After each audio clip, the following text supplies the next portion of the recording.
मैं श्रीपति मिश्रा, भारतीय जनता युवा मोर्चा महानगर मंत्री वाराणसी।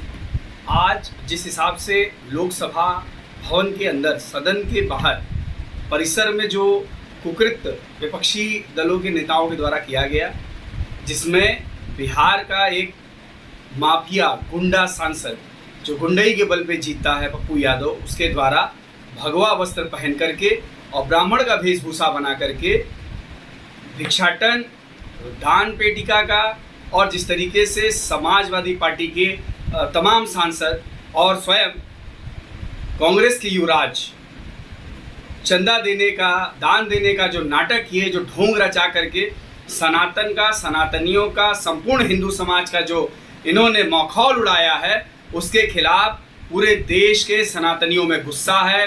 और पूरे देश के सनातनी इनको आने वाले समय में, वैसे भी इनकी कोई क्रेडिबिलिटी नहीं है, इनके पास कोई संख्या नहीं है, कोई बल नहीं है, और वैसे भी ये नकारे जा रहे हैं। लेकिन जो समाजवादी पार्टी के द्वारा, जो फैजाबाद के सांसद के द्वारा जो कृत्य किया गया है, ये कृत्य तनिक भी हिंदुस्तान के सनातनियों के द्वारा सराहा नहीं जाएगा। और इसके किए गए परिणाम बहुत जल्द इनके सामने आएंगे। 27 के चुनाव में भी ये चुनाव हारेंगे और 29 में भी संपूर्ण विपक्ष सफा हो जाएगा।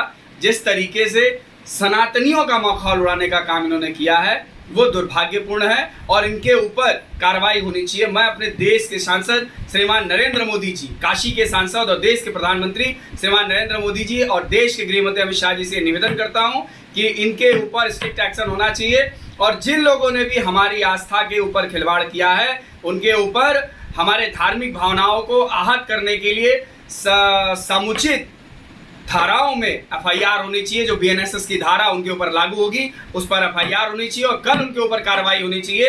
अन्यथा हम लोग भी इनको घेरने का काम करेंगे और इनको कहीं भी हम लोग छोड़ेंगे नहीं, क्योंकि इन्होंने सनातनियों का अपमान किया है। देश के 100 करोड़ सनातनियों का अपमान इन विपक्षी दलों ने किया है। पूरी देश ने, पूरी दुनिया देखती है कि लोकसभा में, हिंदुस्तान के लोकसभा में क्या हो रहा है, और उस पटल पर इस तरीके का कुकृत्य करना, मखौल उड़ाना, यह बेहद ही शर्मिंदगी पूर्ण कृत्य है। और इसके लिए राहुल गांधी, अखिलेश यादव, संपूर्ण विपक्ष को देश से माफी मांगनी चाहिए।